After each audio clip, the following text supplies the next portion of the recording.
And even if the kids are already older, it's not shy for whatever reason, this limud is very, very important for us.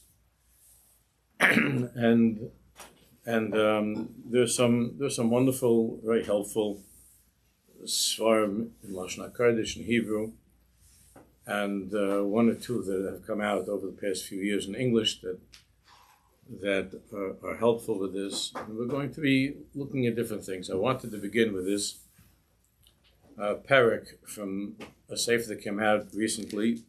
It's a nice title. It's called Dalecha B'ni. The author is Ramati Zolberg, who is a Talmud Chacham and also a trained therapist. This is not in English, or else I would have. Maybe it is. I don't think it's in English. It's only in Lashon. And it's a good entrance into this sugya of the conversation. Of course, a great deal of this has to do with common sense, but there are certainly some very important guidelines that we could learn, and to get a sense of how the tzaddikim looked at this sugya of the conversation with the children. So a little of this we did years ago when we first started the Chabura, some of the Nikud this year, but it's important to do some chazara. So if you could follow on the phone, I know it's not always easy to follow on the phone. There are probably around 15 pages that if you could print them at home, it should be much easier. The first question is the age. It's a very big question, and parents ask me this all the time. We talk about it. And obviously, you can't say a klal in this Indian of what age to have a conversation with a kid about Kedushas HaBris. It depends on the maturity of the child. And very often the child himself will initiate this conversation because he's heard some strange things. And it's good when the kid is talking about it and he asks you about it. It's much worse when they just hear things on the bus and they don't talk to you. And the source of information is Yankee in the third row. It's dangerous. So this is something that the therapists and tzaddikim, rabbanim, have been discussing. So let's take a look to get started. This challenge that the young people have, much more with guys than with girls. The girls also, but much more with the guys. In Nosei HaKedusha, on this whole subject of Kedusha. Maschila l'rov kvar b'svivos kita vav gil 12. In most cases, the conversations between the kids and their curiosity corresponds to the time of the average age of, again, there's difference between people and between boys and girls, but the average age of their maturing, of physically maturing, which is around Kita Vav, 6th grade, the age of 12.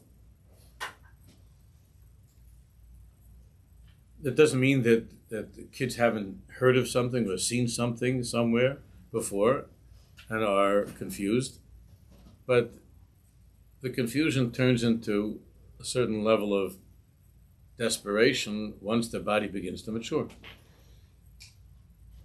Aleinu lios mudoim lekach, we have to be aware of this. Ki kvar mishlav zeh tzricha lios amira kol shehi shlana b'noseh. That from this age of 12, which in some cases half a year or a year before that, but certainly nowadays by the age of 12,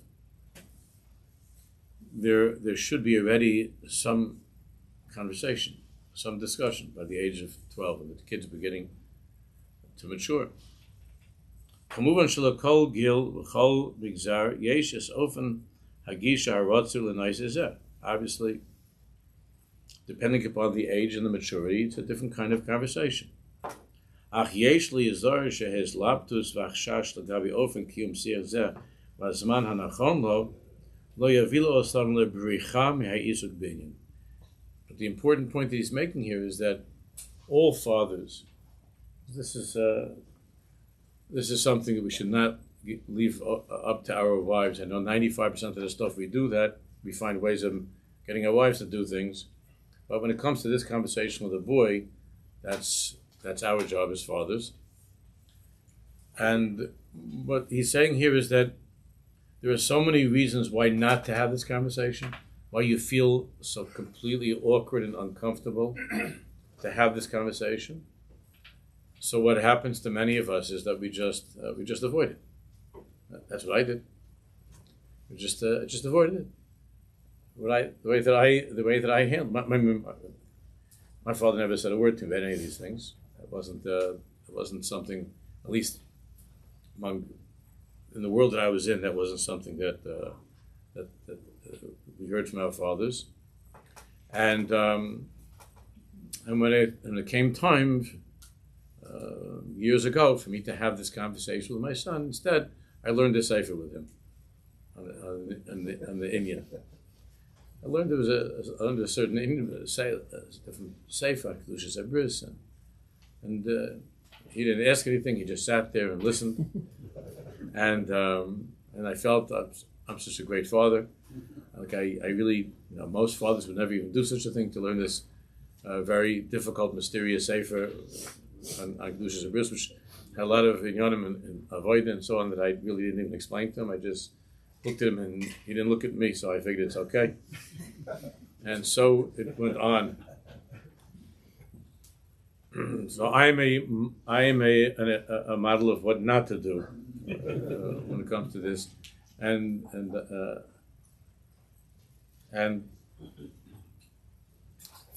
it's very, very, what he just said over here is that it's very comfortable to avoid this conversation.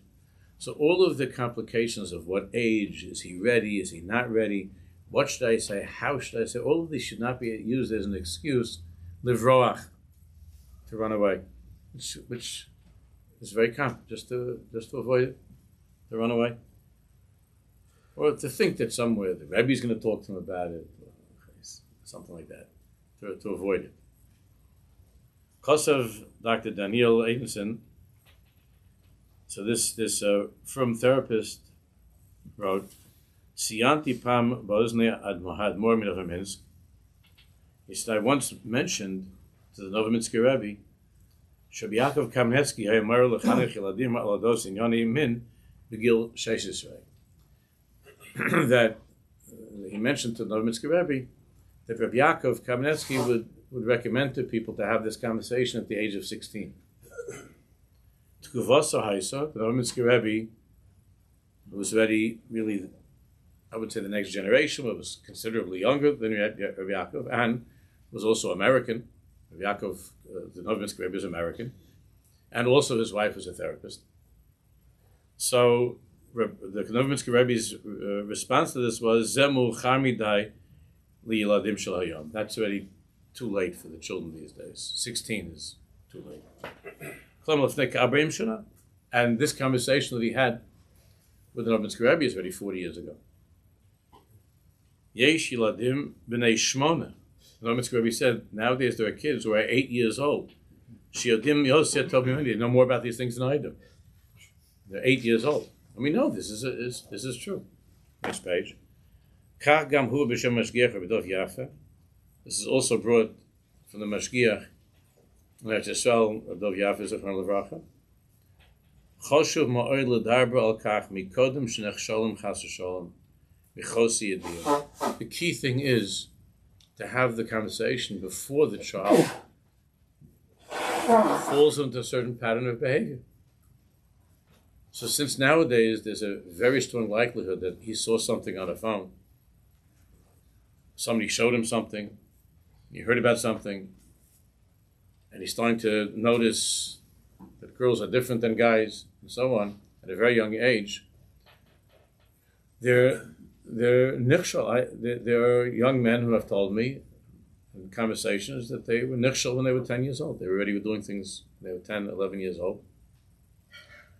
They have older brothers, girls, their sisters have girls in the house coming by, Shabbos and so on.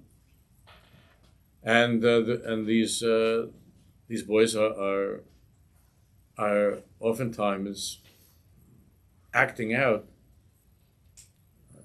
at a very young age. So what the Mashgiach here is saying is that the key is we don't know, every kid is different, but the key is to make sure to have this conversation, hopefully before the kid has fallen into some kind of behavior, before he's been nichshel.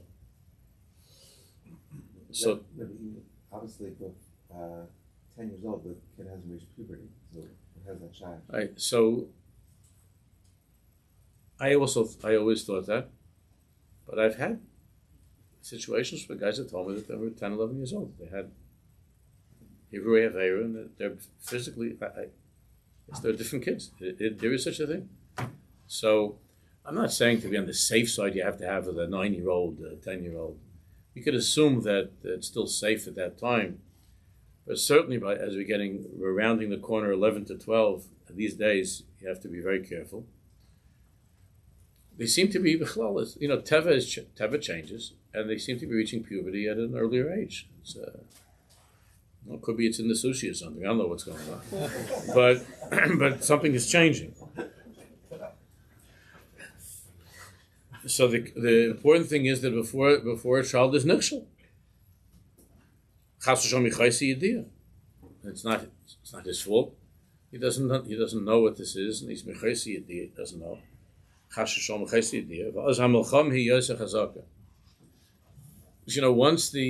Once the war has started and the enemy has already attacked, so then you're trying to fight off the enemy. It's much, much harder than a preemptive.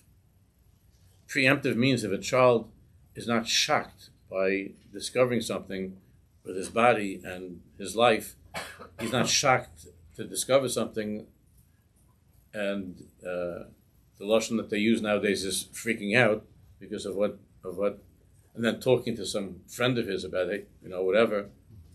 So then, if that takes place before you have the conversation, that means that Hamas is already in your neighborhood. It means that you're already the enemy is already in. So now you're trying to fight off. You're trying to push back the enemy. That's already a whole different milchama. It's a whole different milchama.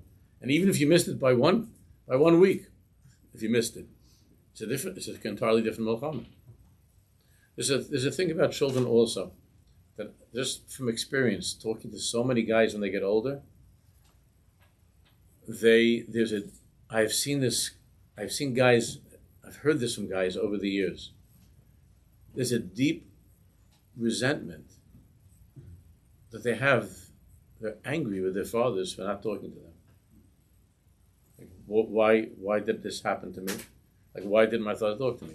And you could say from Hein bis morgen, it's hard for me, it's uncomfortable, I didn't think, and I figured it would be later. All these diburim, the kids are angry. They wanted a warning, they wanted help. And even though the kids say, it's fine, it's weird, Daddy, it's okay, I'm okay.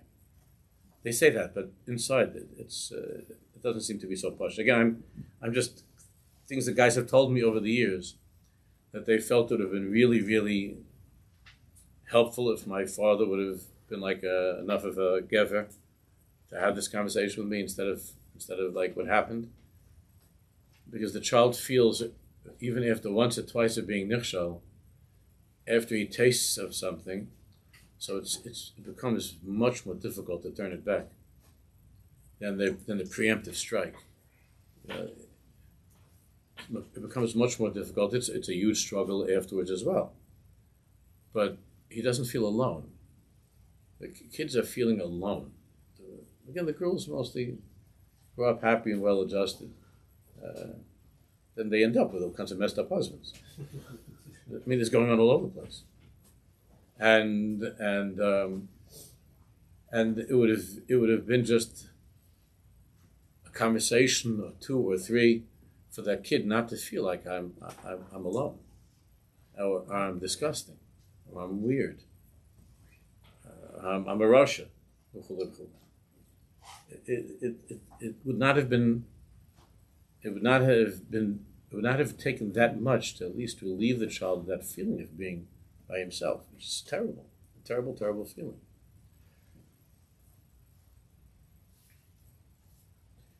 So Chashim al Darba Kach Mikodim Shnech Shalom Chas Shalom Chas Yedir was a Milchama He Yosef Chazak. Because once the kid has already been nechshal, then the Milchama, the war, is much, much harder. It's much more difficult. Sarach Ladarba Za Afilu B'Cheder. To speak about this, he said, even when the kids are still in elementary school, again, every child is different. Gil ha'izbagrus u'tkufa ba chayva hanar tarlich shel ma'avar miyaldus l'bagrus. The time of puberty is when the kid is going through this transition from being a child to being an adult. V'kolum meguvan shel shinuyim fiziyim, and it includes a whole array of physical things that are taking place. And all of them the kid feels uncomfortable about. Again, we can joke about it, but the kid feels uncomfortable when he discovers a little facial hair. And he's uncomfortable with other things that are happening to his body. He's uncomfortable about it. Hormonal changes, machshavtiyim, things that the kid never thought about before. He's starting to have thoughts, virigshim, and emotional things. That's when very often you begin to see the kid getting angry. You don't know why. It was like the happiest kid. He was the most pleasant kid in the world. All of a sudden he's getting angry. And what did I say? And everybody's like, the parents, the siblings are sitting around like, what happened? Like, why is he all upset? Like, he marched away from the Shabbos table angry about something, and nobody knows why. What's he angry about? What happened? This is going on all the time. He's angry. It's not about something you said. It's about something you didn't say, and you could have said, and you should have said. It's about him feeling very frightened and out of sorts over changes that are happening.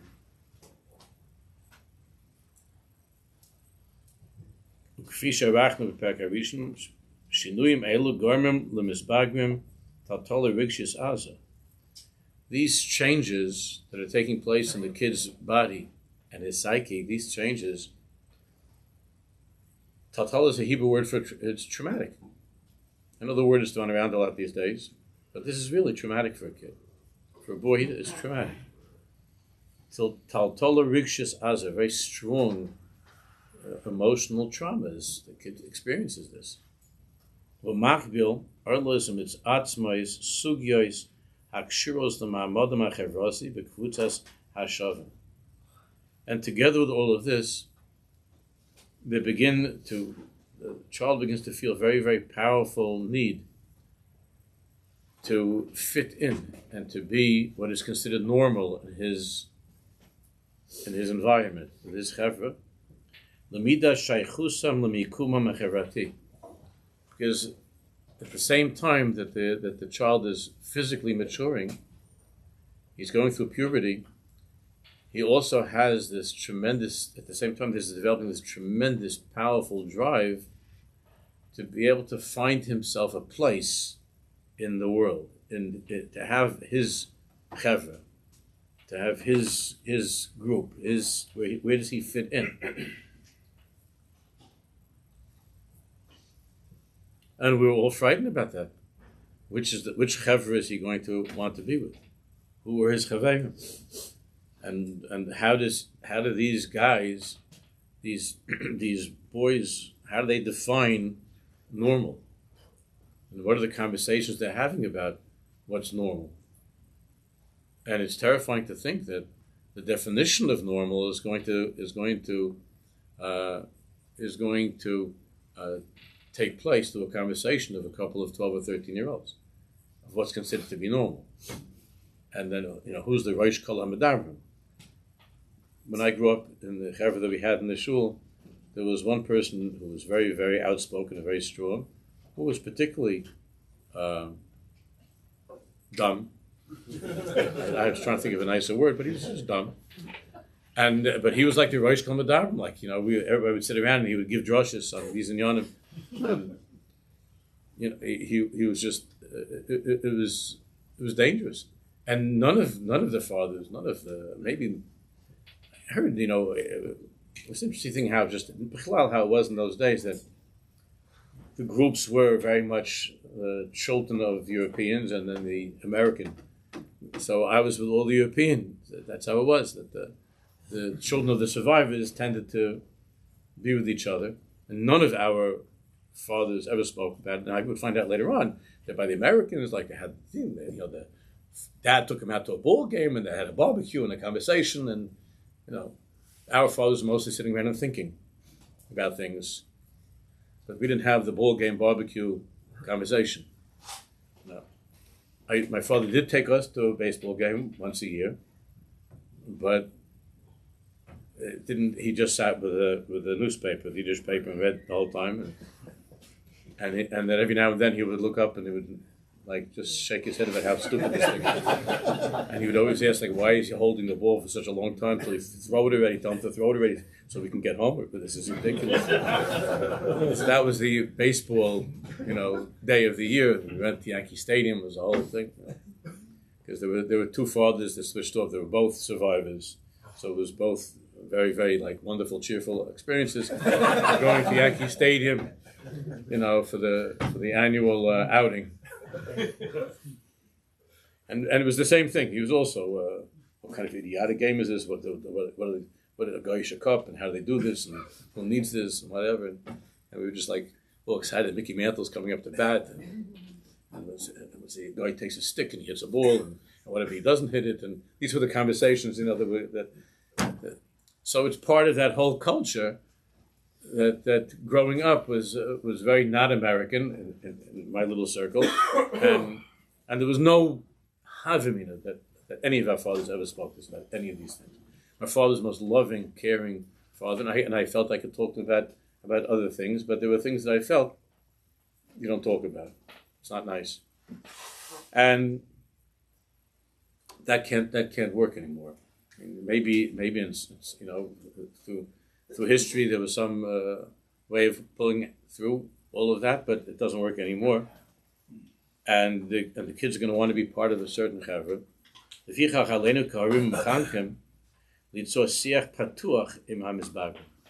Therefore, our achrayis now in Tafshin Pedal is to be able to talk to our kids about this, to be able to have open, honest conversations about this. And he's going to give some guidelines. I'm not going to use that for the actual conversation. I'm going to be using one or two other places, which is shorter and more to the point. But his Agdam is very, very clear and very good. It says, "Kepesach l'devareinu behemshech, yesh li tenes hadas al gidrei choveseinu v'godol tafkidenu bi'itzuv yaldei v'nari Yisrael." By way of introducing the conversation, we need to think about our achrayis as parents, and the unbelievable impact that we can have on the healthy, chalila, the unhealthy development of our children. So he brings from the Eish Kodesh, Hadmor mi pizetzna, loy chasach mi milaysov. The pizetzna, the Eish Kodesh, was 100 years ahead. Anybody that's ever learned Chavis Talmidim and his others from, he was mamish 100 years ahead of everybody else when it came to these conversations with children. And the Rebbe was very strong about this. Remember from the introduction, Mechlal, the way he wrote the introduction. Remember the introduction to Chavis Talmidim. He has a conversation with the children. I want to talk. That was fathers. This is not for you. This is for the guys. And then he had another Hagdama. I want to talk to the parents. Whoever had such a thing. And the way he understood the change that was taking place with the modernization that was going on because of the upheaval of World War I. World War I, the communities of Jews, the Shtetlach, where Jews were displaced. Many of them had to go to Prague and to Vienna and to Berlin and to other places. They went to big cities, and they no longer had that sweet little miserable, insular life of the shtetl. And I say miserable because of the Sinai Yisrael, but they had, in terms of Yiddishkeit, it was very insular, it was very holy and very pure. So they were, back in those years, moving from a shtetl to Vienna was like compared to nowadays, coming out of the internet. In those days, going for some kid from a shtetl finding himself on a street in Vienna or in Prague or in Budapest was like the internet these days, and this was going on at the time when the Rebbe was Rebbe, and he founded his yeshivas, the network of yeshivas that he started, and there were many other Rebbes and Rosh Yeshivas that felt that the Rebbe was too open. He was speaking in a way that's inappropriate to talk about these things, but the Rebbe was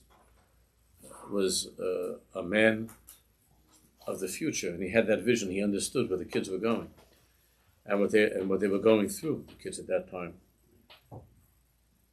they were meeting other people. They were being exposed to books and ideas and just the street. That was not at all the way that they were growing up in the shtetl. So the Rebbe wrote about this. Lo chasach mi milosav l'tboa mi itanu hamavugarim.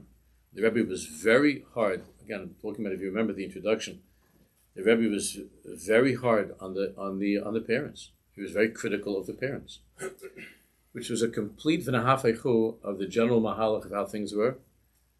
The way things generally were, and the Rebbe writes about this, is that when a kid was not steiging in learning or in davening, it was the kid's fault. It was always the kid's fault. There's something wrong with the kid. The Rebbe was probably the first one to turn everything around and say, "No, the kids are okay. We have problems." He was the first one to write about that in such an open and honest way. That it's not about the kids. The kids are fine. The kids are kids. They're growing up in a different world. We, on the other hand, the adults, were making believe that we're still sitting in Anatevka somewhere, and we're not. And it's not the way that it was 100 years ago, 20 years ago. It's not the way that it was even 20, 30 years ago. And the Rebbe wrote very strongly to the parents. And the Rebbe writes there in the Hagdama. I mean, it's good to see the whole thing that you have. It's in English and everything, but the lashon of the Rebbe was, "Vim bemes wrote sim on a lashon b'al Hashem."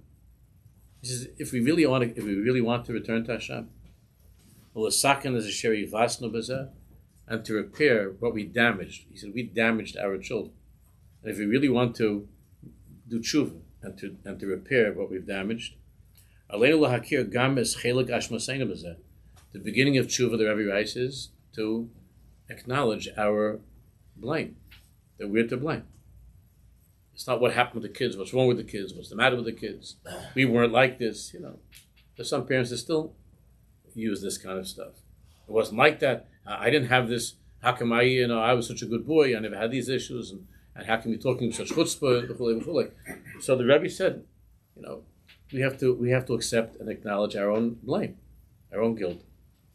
Ki afim behem potza, shelo haya b'bnei hanor lifnim, or afim behem petza. Even though we see a certain wound or an injury or a problem that young men did not have in earlier generations, because we see things have changed. Onu lama hiznachnu esav. It's our fault, the Rebbe says, that we have neglected them. We've ignored them. Mibli chakor, without a chakira, without trying to understand them. Without trying to figure them out. And without trying to understand, to figure out what is it that's hurting them. Machlas nafsham, meaning their emotional pain, their emotional injury, this machla, this sickness that they're going through, ba'odam rakim, while they're still young. It's our fault. Ubiyadeinu ladas. And it's within our reach. We have the ability to understand this and to know how to heal them, to help them. Nobody wrote like this back then. Nobody. To us, this seems like it's a double project. This is a huge chiddush. It was a huge chiddush. Shall call asher nachba, it's not time. We have the ability to bring them around in the way that we want, in the way we would like. We have that ability. Ha'im yizbarecha of belibo. With the father, or the whoever is, if there's no father, or it could be a rebbe, or if there's a grandfather, or whatever, the one who's in charge of this kid, could he have the nerve to say, Chaf ani min mumei hayeled? Can any father say, I am completely innocent in regards to the mumim, the problems with my kid? Can any father say that it's not my fault at all? Chaf ani min mumei hayeled. It's nothing. It's about the kid. It's about his friends. It's about the street. It's about the Welt. It's about. Can any father say, Chaf ani min mumei hayeled, that I am completely innocent? I have nothing to do with my child's struggles. I have nothing to do with it. Im reishis machilosa rak pesa kotten hayim. Asher yichlal hirope. Rak bisra shlusoi nispashta vesevorov hirkiva. The Rebbe says that it began with a small little injury, with a small little wound. Your child's misery could have started with a tiny little question, with an issue, but it was ignored. We didn't do our job, and as a result of that, because of our hisrashlos, our neglect. Hisrashlos means neglect.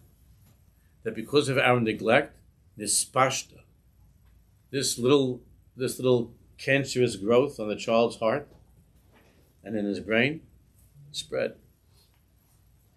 Vesayavorav hirkiva, and it brought to a rotting of his avarim, of his body. B'chol ashmosam b'kukulam, with all of these kilkulam, with all of these things that we see the kids that are doing, that they're rebelling against Yiddishkeit, against their families. Al lonu logol kol ha'ashma al bnei hanor bilvad. You have to be careful not to put all of the blame on the kids. Ulitztadek rak ba'anocha, and to give as Jews are usually doing when something is not right, to give like a krechs. Oh, kids, to give a krechs. Hoi b'nei hanoar. What are you going to do, young people? Hoi b'nei hanoar. Young people, they do crazy things. What could you do? There's nothing to do about it. They're growing up. It's just to give a krechs. Aleinu lahagish ke'ev. The Rebbe says we have to feel a pain. We have to feel pained. V'daigas halev, and we have to be very, very worried. Al hishrash luseinu, over the neglect, over our neglect, and this goes on and on. This still is going on all the time. Over our own neglect, we need to feel pained by this and to try to get help. And the Rebbe said, "I'm writing a sefer to at least begin the conversation." That's what HaTzadik is. To begin. When you look at the Rebbe's introduction to the parents and to the kids, you see that the Rebbe understands that the parents, the fathers in particular, are not talking to the boys. So the Rebbe said, I'm going to talk to you. I'm going to talk to you. I will begin this conversation. And that's the whole Chavis HaTzadik was the Rebbe talking to the guys. Because he knew that the Olam is just not going to do this. Only here and there. So the Rebbe took upon himself, because he was a very, very, very respected big tzaddik from a family on all sides, from all the Rebbes of Poland, and he knew that he had the ear of the generation, and that people couldn't just passel him up because of who he was. And he said, okay, the first person to ever do such a thing, he wrote a manual for Bachram. It was a monumental thing at the time, and it still is. And when you read it, when you learn it now, which we were zeicher to learn many years ago together, you see, it's totally up to date, and it's 100 years ago. was totally up to date. And he just said, I have to do this. And he said to the guys, right, he wrote into the introduction to the Bachim, someone has to do this. So I'm taking it upon myself to talk to you. And the Sefer spread like mamish, like wildfire in Poland. They had to make many editions right away. It was going all over the place by the Chassidish Bachim. And since then, of course, it's gone way beyond the confines of Chassidus and Chassidish communities. The Rebbe said, I have to talk to you.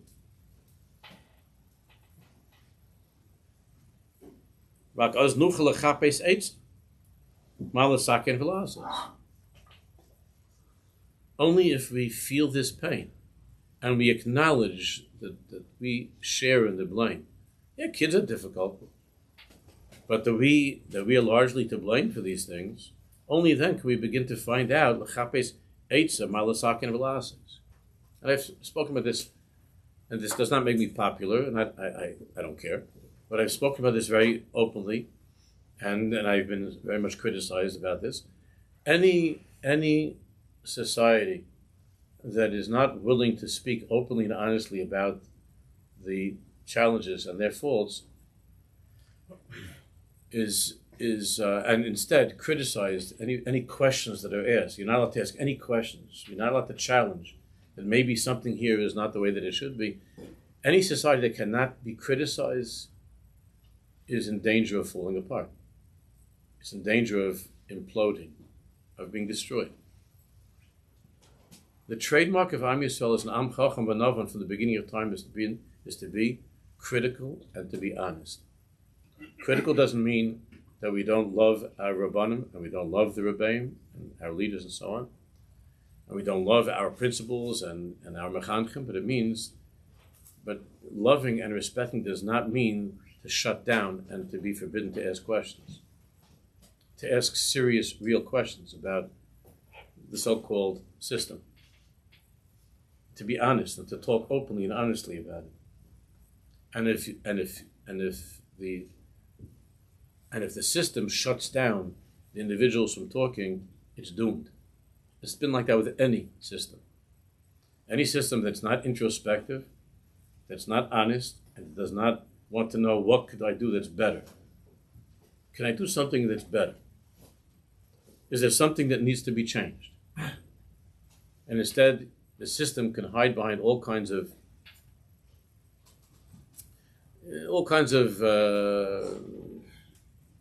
old conventional terms, ideas, and so on, and granting itself a certain invulnerability, infallibility. Ki'ilu, this is the Vatican and you're the Pope. That system is doomed.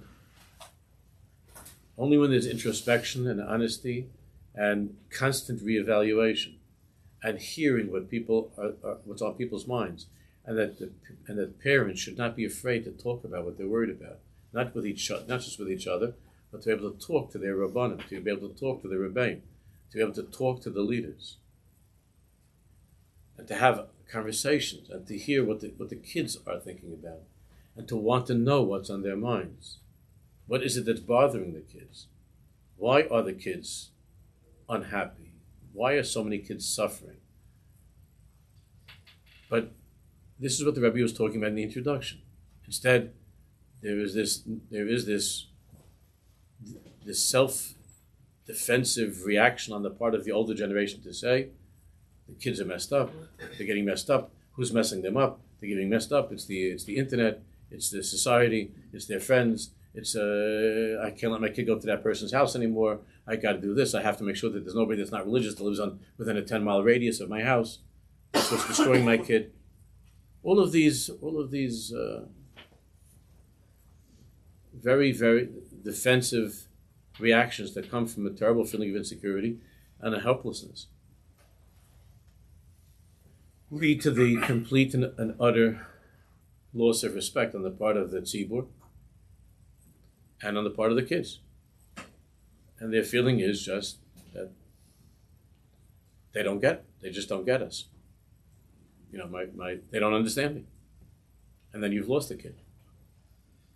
When the kid does not have confidence in the adults, that the adults understand what I'm going through, and the adults appreciate what I have to deal with, and that the adults feel what I'm going through, then what the kids usually do is they just either openly rebel or they live double lives. They just go into a double life, 2 phones, 2 lives. There's a lot of that going on.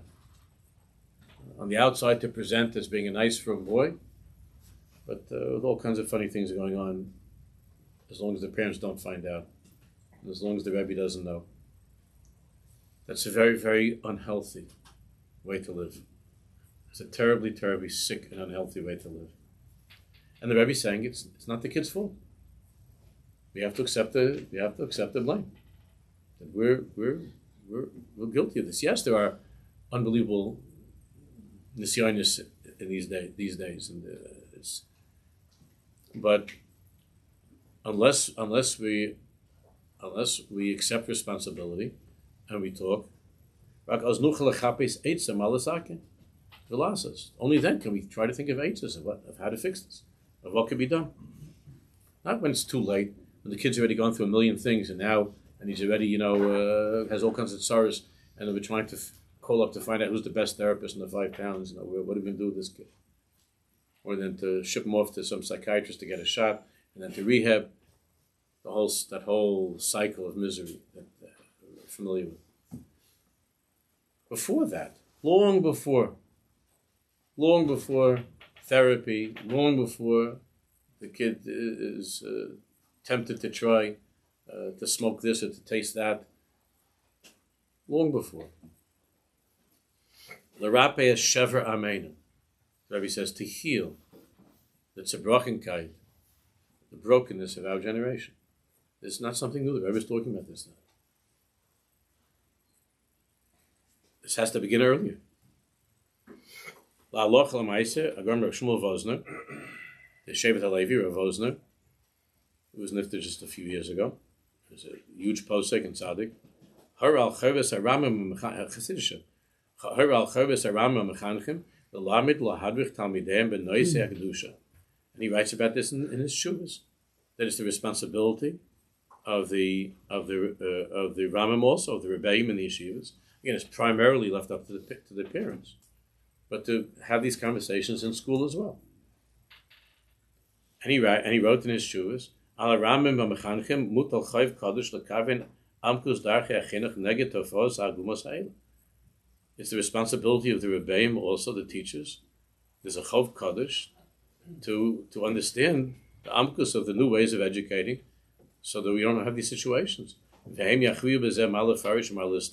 there should be conversations about what needs to be spoken about and what things should be kept more discreet. And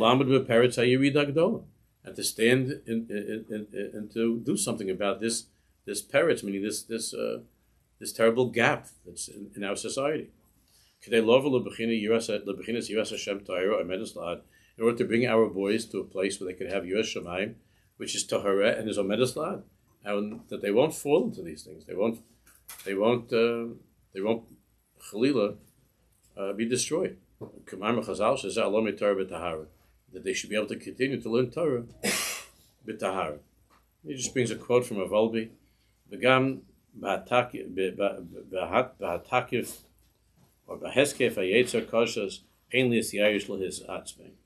Even with the most difficult attacks of the Yetzer, when one knows what to expect, not misyayish, not to get nervous. Dafka because of these attacks. We're able to learn and to study. What to do and how to deal with these things. And how can we make ourselves into people who are people of greater shleimus to learn from the problems that we have, to study them, to try to understand. Rav Volbe in our generation was also one of the most up-to-date tzaddikim. Rav Volbe in the world of Mussar, and He was very, very on top of things. He was very open-minded, and he spoke very clearly. Alei Shor, especially Chelik Beis, even Chelik Aleph, but they're very, very clear message to the generation, and we'll see much more from him coming up in the rest of the parak. Okay, Shkar.